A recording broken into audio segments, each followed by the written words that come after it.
खादिम अम्मी हजरत की खिदमत में हाजिर होने की इजाजत चाहता है। इजाजत अंदर आने से पहले ली जाती है।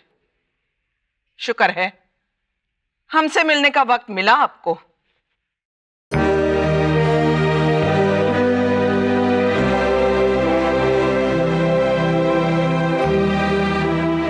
आप मुझसे कुछ नाराज नजर आ रही हैं। कल देर रात तक क्या, सुबह के पहले पहर तक आपके कमरे से आवाजें सुनाई देती रही। वो क्या है अम्मी हुजूर, मैं और तुगलक एक बहुत ही पेचीदा सवाल पर बहस कर रहे थे। पेचीदा सवाल पर और शराब के खुम लुटाते हुए? मैं शर्मिंदा हूं, लेकिन आप ही बताइए मैं क्या करूं। दिन भर बेकार बैठे बैठे तंग आ जाता हूं मैं। और इसीलिए तुम अपनी सेहत और जिंदगी बर्बाद करने में लगे हो। आपका बेटा अपने आप को शराब में नहीं डुबोएगा, आप यकीन रखिए अम्मी हुजूर। मैं एक सिपाही हूं जिसे खुद आपने अपने हाथों से तरबियत दी है। मैदान जंग के गुर सिखाए हैं आपने। वो इसलिए कि तुम अपनी तलवार के जौहर दिखाकर ऊंचे से ऊंचे ओहदे तक पहुंच जाओ। कैसे अम्मी हुजूर, कैसे कैसे ऊंचाइयां छू सकता हूं मैं, जबकि मेरी तलवार म्यान में पड़े पड़े जंग खा रही है। मैं तुम्हारी सोच को अच्छी तरह पहचानती हूं। तुम कुछ कहने आए हो अधम, आए हो ना? अम्मी हुजूर, आप बजा फरमाती हैं। मैंने सुना है कि शहंशाह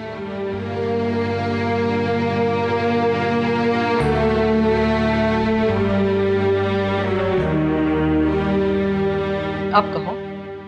मैंने सुना है कि शहंशाह मालवा पर चढ़ाई करने की पूरी तैयारी कर रहे हैं। उनके पास कोई चारा भी तो नहीं। रोज मालवा से परेशान कर देने वाली खबरें आ रही हैं। वहां के सुल्तान बाज बहादुर की बेपरवाही और रियाया की बदहाली के बारे में।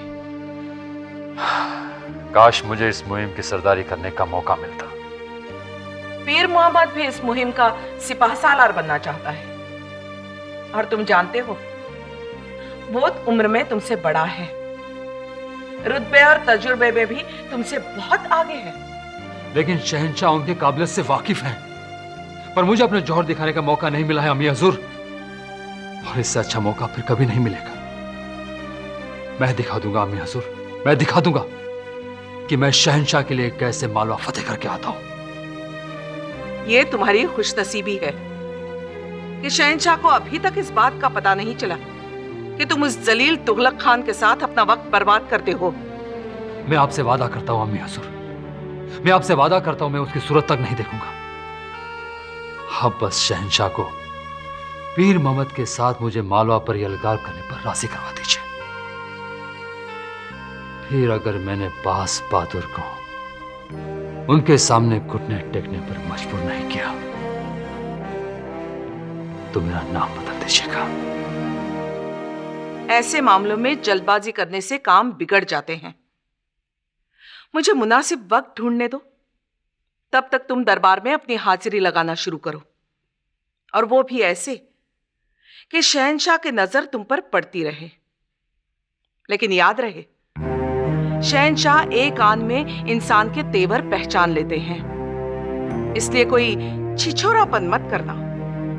नहीं अम्मी हुजूर, आप मुझ पर भरोसा कीजिए, आप मुझ पर भरोसा कीजिए।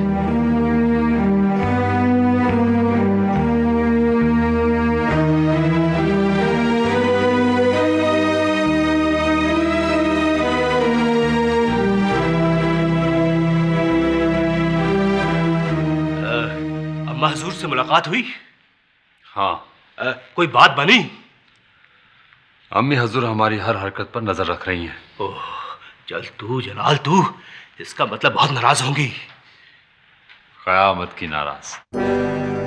लेकिन मैंने भी कोई कच्ची गोलियां नहीं खेली है, ऐसी पट्टी पड़ाई उन्हें मौम कर दिया। आखिर बेटा तो उन्हीं का हूं।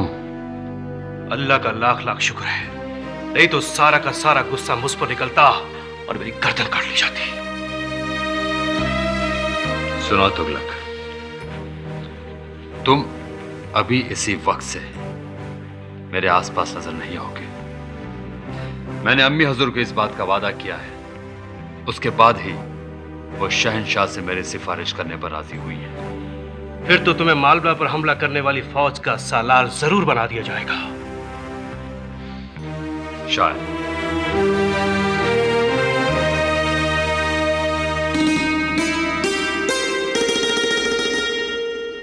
फिर क्या हुआ? क्या महामनागा ने शहंशाह को राजी कर लिया कि वो अदम खान को मालवा की मुहिम का सिपह सालार बनाए? हाँ, इसके लिए उसने कई जरिए इस्तेमाल किए। उनमें से एक मलिका माँ यानी मरियम मकानी भी थी। लेकिन हमने तो सुना है कि मरियम मकानी एक ज़हीन औरत है। फिर वो माहम अनागा की बातों में कैसे आ गई? माहम अनागा उनके मिजाज से वाकिफ थी, इसलिए उन्होंने पहले अपने बेटे अधम खान को उनका खिदमतगार बना दिया। एक बात कहे माहम, तुमने अपने बेटे की परवरिश बहुत अच्छी की है। बहुत ही नेक लड़का है। हम जब दरगाह से निकलते हैं तो वो हमारे जूते लिए हुए धूप में खड़ा रहता है। अरे हमने उसे कई बार मना किया लेकिन वो मानता ही नहीं। कैसे मानेगा? आपके जूते उठाना तो उसका फर्ज है।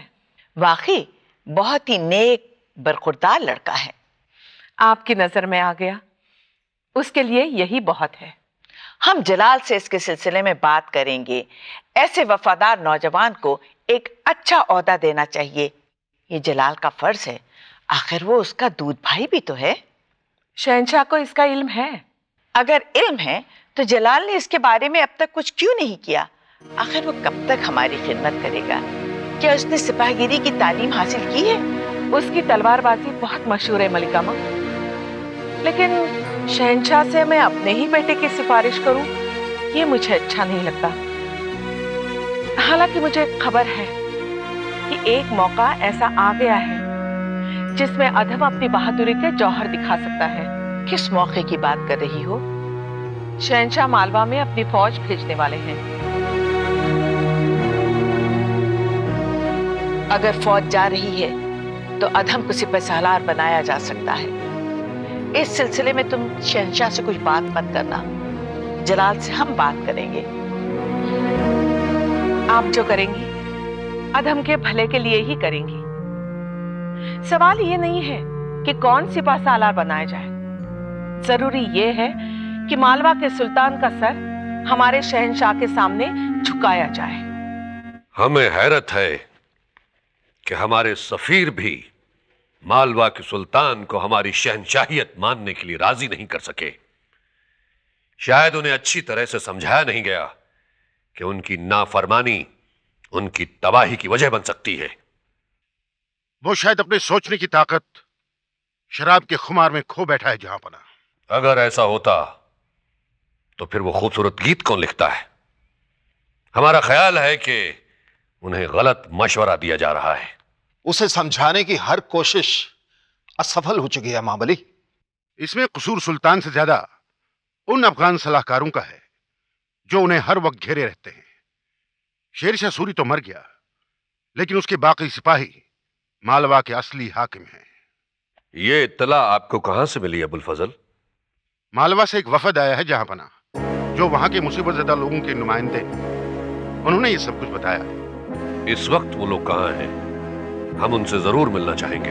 वो पीर मोहम्मद के साथ आपकी आज्ञा की प्रतीक्षा कर रहे हैं महाबली। उन्हें हमारे हुजूर में पेश किया जाए।